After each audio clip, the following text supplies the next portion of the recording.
Pues nuestra segunda parte es de aplicaciones. Vamos a empezar por una lista de las aplicaciones que ha hecho Avista.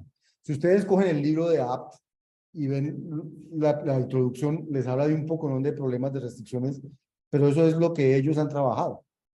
Nosotros hacemos el curso mostrando lo que nosotros hemos trabajado acá, pero también los ejemplos de app están bien, pero esos son los ejemplos de nosotros. Entonces, en el 2001, y esto va acompasado de lo que pasa en el campus virtual. A esto vamos a asegurarlo. En el campus virtual, aquí dice, entonces aquí dice Visir, aquí dice Visir. Si usted hace clic en Visir, entonces le aparece un artículo de lo que hicimos nosotros que se llamaba Visir. Visir significa vertimiento inteligente en situaciones de riesgo. ¿Sí? Entonces, era un software para soportar la toma de decisiones de vertimiento de agua en la represa de Alto en Chicayá. Entonces, ustedes cogen este artículo y ven lo que hicimos, ahí les contamos qué hicimos, no sé qué. Lo más importante de aquí es el problema del mundo real. El problema del mundo real era, hay una represa, ustedes la conocen, la represa de Salvajina, que queda en Anchicayá. La represa de Salvajina está construida en un sitio donde viene un río, la alimenta un río que se llama el Río Verde, la alimenta un río que se llama el Río Anchicayá, y esos son los ríos que llegan a la represa. Por el lado de la represa pasa un río que es el río Digua, y la represa es, ahí, ¿cómo se llama? Ahí retiene el agua, pero las represas tienen compuertas para dejar salir el agua por el cauce antiguo del río, si acaso era necesario. Si acaso es necesario. ¿Por qué es necesario? Porque las represas no resisten tanto peso. Ustedes vieron lo que pasó con Hidroituango, que hubo problemas, casi se les cae esa represa, afortunadamente no les cayó. Pero entonces la represa de Alto Chicayá sabe que ella puede albergar agua hasta cierta altura. A partir de esa altura, la represa se caería. Y caerse la represa implica una inundación de la Madonna por esto, un daño ambiental, un daño en personas, un daño impresionante. Entonces, no se puede dejar que la represa llegue a ese punto. Bien, entonces, para que las represas no lleguen a ese punto, tienen las compuertas y entonces ellos tienen que abrir compuertas cuando hay mucha lluvia y no sé qué, tienen que decidir cuándo abren las compuertas, cuántos grados abren las compuertas. Porque la otra cosa que tienen las represas es para qué represan el agua. Para generar energía. Entonces, el agua que represan y que sale por aquí, ¿qué hace? Continúa su curso sin haber generado energía, y si no genera energía, no genera recursos. Entonces, el objetivo de represar es tener generación de energía. Ahora, luego de generar energía, el agua vuelve y sale por aquí. El agua no se va a perder, el agua la siguen usando en otras partes. O sea, el agua no se pierde porque el agua simplemente genera energía, pero porque mueve unas turbinas y unas cosas, pero el agua no se pierde. Eso es lo bueno de la generación eléctrica. Por eso la generación eléctrica es limpia, porque el agua no se pierde, ni se daña, ni se contamina, ni nada. El agua simplemente la pueden generar energía cayéndole a una bola que da vueltas y entonces genera energía y el agua sigue su curso. Pero el agua que sale por aquí no genera energía y la energía que se genera se cobra, se vende, abastece, otras cosas. Entonces es mejor generar energía que no generar energía. Luego, lo mejor que puede pasar es que nunca toque abrir las compuertas. Pero si la altura de la represa es más que cierto punto, ahí no hay caso, no hay necesidad de abrir las compuertas. La represa se cae, se destruye por el peso del agua y destruirse significa que el agua va a pasar, como sea, va a inundar todo esto y el daño es muy grande. Entonces no se puede dejar que eso pase. Entonces nosotros nos dijeron, queremos un modelo que nos diga cada 15 minutos cuánto abrir las compuertas. Las compuertas se abren 5 grados, 10 grados, 15 grados, 20 grados, hasta 90 grados. O sea, dependiendo de lo que usted las abra, deja salir más agua, deja salir menos agua. ¿Y en función de qué teníamos que tomar esa decisión? Pues aquí había unos medidores del caudal que viene por este río, del caudal que viene por este río, ¿cierto? De la altura de la represa. Aquí hay un medidor del caudal que viene por este río, porque usted tampoco puede, aquí hay un puente, y usted no puede dejar salir tanta agua que se una con esta y se lleve este puente. Entonces hay muchas restricciones que cumplir para la decisión que hay que tomar. Entonces nosotros teníamos que hacer un software que les dijera, vean, en la hora cero abra las compuertas tanto, en la hora 005 abra las compuertas tanto. Había 3 compuertas, tantos grados tal compuerta, tantos tal. Y obviamente tal que maximizáramos el tiempo que las compuertas mantenían cerradas. O sea, tal que minimizáramos el agua que se va por acá. Era un problema de optimización, era un problema de decisión y había la vida en juego. Ese fue el primer problema que hicimos por restricciones nosotros, año 2001. Ahí empezamos y por habernos ido bien en ese nos arriesgamos a seguir haciendo proyectos con restricciones. En esa época, para hacer eso no había Minisync no existía, había una cosa que se llamaba Mozart, un lenguaje de programación que tenía restricciones. Más tarde hubo un sistema de restricciones llamado G-Code. Ahora hay muchas cosas para hacer restricciones, pero en esa época no había mucho. Nos arriesgamos y hicimos eso y nos fue bien. Entonces es el primero que hay ahí. Entonces, la lista que les estoy mostrando no es una lista es una lista de hechos reales que hemos hecho nosotros. Y está allí para que ustedes la miren, la revisen y sepan qué hemos hecho y tengan de alguna manera una gran confianza en que el grupo sí sabe hacer restricciones. Patos, programación académica de temas, horarios y salones, 2002. Entonces hay un problema muy serio en las universidades todavía y es programar los salones, los profesores, las clases, los cursos, de manera que los estudiantes quepan en el salón que les asignaron, el profesor tenga las ayudas que necesitan en la que les asignaron, a los estudiantes no se les cruce su clase con las clases de otras del semestre, a los profesores les toque, no les cruce sus clases con otras clases que tenga que dar, a les toquen las horas que pueden, no las que no puede. Bueno, hay restricciones, un montón de restricciones a satisfacer para programar una universidad. Entonces nosotros nos lanzamos en el 2002 a decir, vamos a programar la Universidad Javeriana, que era más chiquita que la Universidad del Valle. Entonces hicimos un software para programar aulas, programación académica de ahorita les dije, programación de aulas, ¿qué significaba? Patrón, bueno, significa programación automática de temas, horarios y salones. Bueno, temas era los cursos, horarios y salones, una cosa así. Bien. Duramos como 2 años o 3 años haciéndole eso como nos lanzamos con Visit y nos fue bien, entonces nos lanzamos allá. Y terminamos haciendo una aplicación que funcionaba en teoría, pero no en la práctica. ¿Qué significaba eso? En la práctica, ¿a usted le ha tocado tomar clases en salones donde no caben? Bien, esa es la práctica. Esa solución no puede ser producida por nuestro software, porque no cumplía una restricción. Pero en la práctica no hay solución si no se violan ciertas restricciones. Entonces, les ha tocado tomar clases en salones que no tienen clases en salones que no tienen las ayudas que necesita el profesor. Les ha tocado tomar clases en horarios que se les cruza una hora con otra clase del semestre. O sea, esas cosas pasan. Eso no es una solución de todas las restricciones, porque están violando restricciones. Necesitamos que eso no pasara y pasa. Como nuestro software solo encuentra soluciones correctas, la realidad nunca tenía solución. Entonces el software decía, no hay solución. Pero a una universidad no le sirve que no haya solución. Le sirve que le programen. Así hay algunas cosas que no. Porque entonces así sí da clases. Si no, entonces dirá, no le dé clases a nadie porque no hay solución. Entonces nuestro programa sí funcionó, pero no funcionaba en la práctica. Porque en la práctica les decía, no, oiga, ahora, en la práctica, tienen que, ¿cómo se llama? Quitar restricciones porque así no hay, así no se puede. Pero ¿qué restricciones quito? Entonces, hicimos otro proyecto de ética de salud de credos que se llamaba de patos, que es el depurador de patos, que era cómo a partir de las fallas de patos que decían no puedo, le podíamos decir a la universidad, no se puede porque mire que este profesor tiene restricción en estas horas y aquí dice que hay que darlos a estas horas. O porque mire que no hay suficientes salones de este tamaño y hay tantos cursos que quedan por fuera. Necesitamos decirle por qué no se podía programar.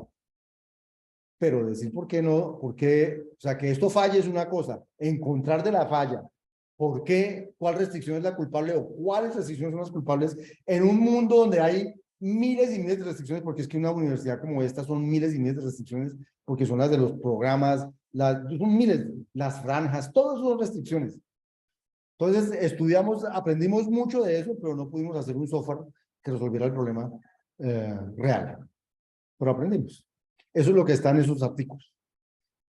Credos, configuración, no sé si 28. Credos, configuración, no. Sí, configuración de redes de energía eléctrica. El RE era porque era RE, era había dos RES. Entonces era el credo. Era un reconfigurador de redes de energía eléctrica. Entonces los eléctricos tenían un problema.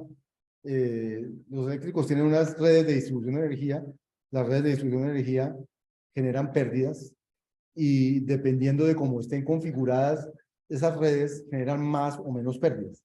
Entonces había que trabajar en la reconfiguración de las redes de manera que se generaran menos pérdidas. Entonces, partíamos de una configuración de una red y teníamos que proponer otra configuración en la que las pérdidas fueran menores. Entonces, había todo el conocimiento de los eléctricos, de cómo se distribuye la energía, de cómo se pierde, todo había que ponerlo en ese modelo para poder recomendar una reconfiguración diferente. Ese fue producto de una tesis de doctorado, la primera mujer que se graduó de doctorado en ingeniería en esta universidad. Fue la que hizo esa tesis. ¿Sí? Y no era ingeniería de sistemas, era ingeniería eléctrica y nosotros le ayudamos desde Avispa con el conocimiento de nosotros. Crear. Crear era consejero. Ahora se me olvidan todos los nombres. Crear era consejero para la repartición de artículos de un evento académico. Entonces, en el 2005, ir a un congreso, no sé si ustedes saben cómo se va a un congreso. Para ir a un congreso, el que quiere ir a presentar algo, escribe un artículo y lo envía.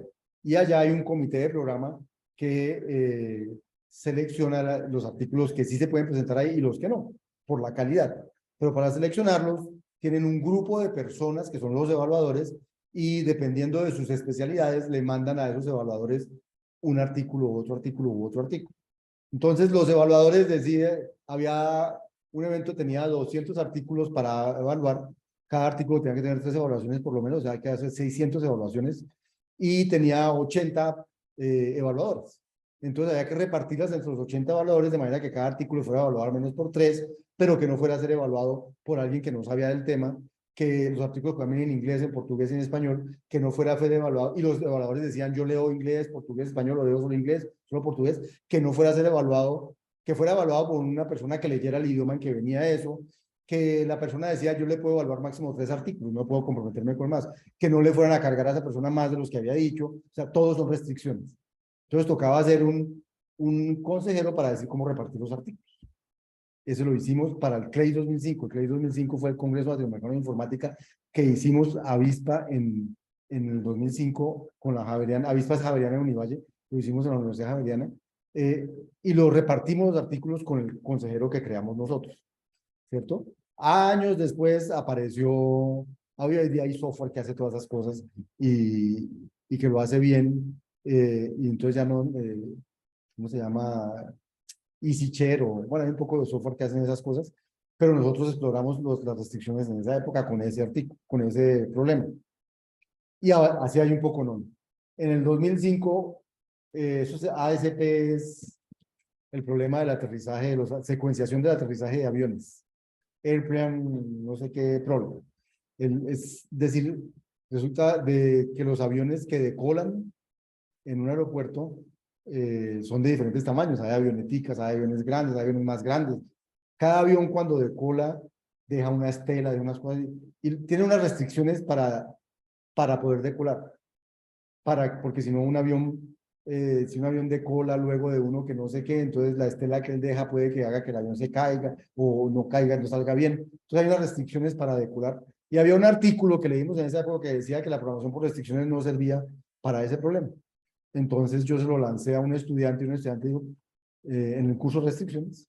Y entonces el estudiante en ese curso dijo, profe, me gusta ese problema, y lo resolvió con restricciones y lo hizo con muchos mejores tiempos que los que decía el artículo y no sé qué. Y entonces ese se volvió un problema que hicimos en la lista. Así salen las cosas. Despacho económico, un profesor de electricidad que es experto en distribución de energía. Entonces, resulta que Colombia tiene un poco de plantas de energía eléctrica. Tiene plantas, por ejemplo, la de Salvagina, tiene un poco de plantas hidroeléctricas, pero también tiene plantas termoeléctricas, también tiene plantas eólicas, también tiene plantas, bueno, no sé qué tipo de plantas. Tiene un poco de plantas y cada planta tiene unas capacidades de generación. Pero poner a generar una planta termoeléctrica, por ejemplo, que es con carbón, es costoso, primero porque quema carbón y segundo porque el carbón no se apaga cuando yo apago la planta, sino que el carbón se demora en apagarse. Entonces, si yo prendo una planta termoeléctrica es porque sé que va a haber unas horas que va a funcionar, porque eso no se va a apagar de un momento a otro. A diferencia de una planta hidroeléctrica que yo cierro la cosa y dejo de generar energía. Entonces, cada planta tiene sus costos de operación y su capacidad de generar energía. Y el país tiene una demanda. Entonces, se necesita asegurar que las plantas generen lo que el país necesita. Ahora, ¿a cuánto pongo a generar a cada planta? ¿Cuántos kilovatios a esta? ¿Cuántos kilovatios a esta? ¿Cuántos kilovatios a esta? ¿De qué horas a qué horas? No sé qué. Ese es el problema del despacho económico. Encontrar la mejor opción, la más barata para poder generar la energía que necesitamos en Colombia. Entonces lo resolvimos con un profesor de ingeniería eléctrica y lo publicamos en ese artículo que esté allí. Todas esas cosas tienen un artículo asociado. O sea, nada de lo que hacemos dejó de estar documentado.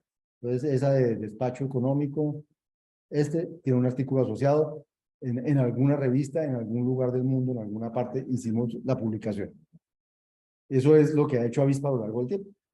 ¿Sí? Y entonces lo que encuentran aquí son todas esas OZTNet, todas, yo no les puedo mostrar todas porque no tengo tiempo de mostrarlas todas. Están allí para que ustedes entren, miren, algunas llaman la atención más una cosa que otra.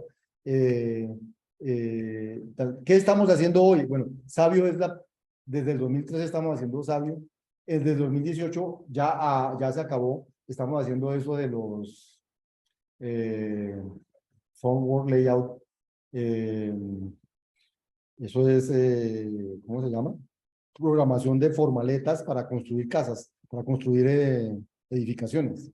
Y decir cómo se hacen las formaletas, un modelo para recomendar opciones de viaje y aplicación. Y entonces esto es lo que estamos haciendo ahora.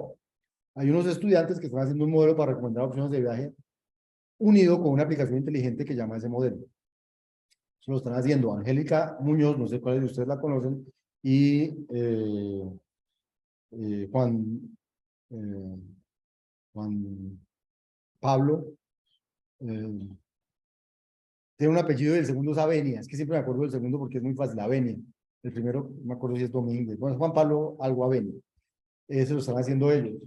Menús es un modelo para la elección de una nutrición saludable. A este le tengo nombre, pero a ellos no les gustó, entonces no le hemos puesto nombre. Pero a todo le pongo nombre como así, así como está ya crear, credos, patos, a todo le ponemos nombre. Menús, modelo para la elección de una nutrición saludable usando programación por restricciones potenciada con aprendizaje automático. Entonces estamos haciendo una aplicación para que el que vaya a hacer mercado, digamos, le recomiende qué comprar, que cumpla con sus necesidades calóricas, con sus necesidades de nutrición, pero que además le alcance con el presupuesto que tiene. ¿Mm? Entonces, ellos los voy a invitar para que vengan a mostrar la aplicación como vaya, el día que vaya, el día que tengamos que mostrar aplicaciones, pero ellos ya tienen cosas que mostrar. Ellos, los de aquí también, pero pues no sé si ya estén listos ese día. Modelo computacional para la optimización de disipadores no lineales de energía. Ese es, entonces, ese es otro proyecto que está haciendo un estudiante, Andrés Felipe Peralta, con un profesor de eléctrica, con un profesor en Estados Unidos de cosas de sismos. Este tiene que ver con configurar unos aparatos que hacen que cuando haya un sismo, el edificio no se vaya a caer. Digamos, le dé como una contrapeso, ¿no? Unas cosas de ese estilo. Todos los problemas nuestros no son problemas nuestros, son problemas de otros que nosotros aproximamos o modelamos con restricciones. Y eso es lo chévere de este curso, que usted puede trabajar de esos problemas hay en todos los dominios. Entonces, en música también hay problemas de estos. Extensión de DCR grafos para modelar la optimización multiobjetivo en procesos de negocios. Entonces, hoy en día, muy famoso, ¿ya han visto ustedes VPNs en sus cursos de software? Bueno, eso es para modelar los negocios. Bueno, para modelar negocios, los BPMs, los grafos estándares que ustedes ven, esas gráficas estándares que ustedes ven, pues son un mecanismo, pero hay otros mecanismos para modelar BPMs que son más sofisticados, para modelar modelos de negocios que se llaman los DCR graphs, que son unos grafos especiales que permiten modelar con restricciones de esos modelos y no sé qué cosas. Entonces tenemos un estudiante, bueno, a todos los que le digo siempre trabajan con alguien más que yo. Estos dos son con Robinson y conmigo, estos son con los profesores de electricidad y el de Estados Unidos de civil que les dije. Este es un proyecto con un profesor de Dinamarca y un profesor de Irlanda. Y todos estos están haciendo proyectos después de haber un curso como este. Luego, si ustedes después de ver este curso quieren proyectos de restricciones, los buscamos, los encontramos. O ustedes mismos me los traen, porque los encuentran en su cotidianidad. O alguien les llama a hacer una crisis, ah, profe, podríamos resolver esto así. Y nosotros le jalamos a todo, siempre. Decimos que sí. ¿Mm? Eso es lo que estamos haciendo hoy en día en Avispa.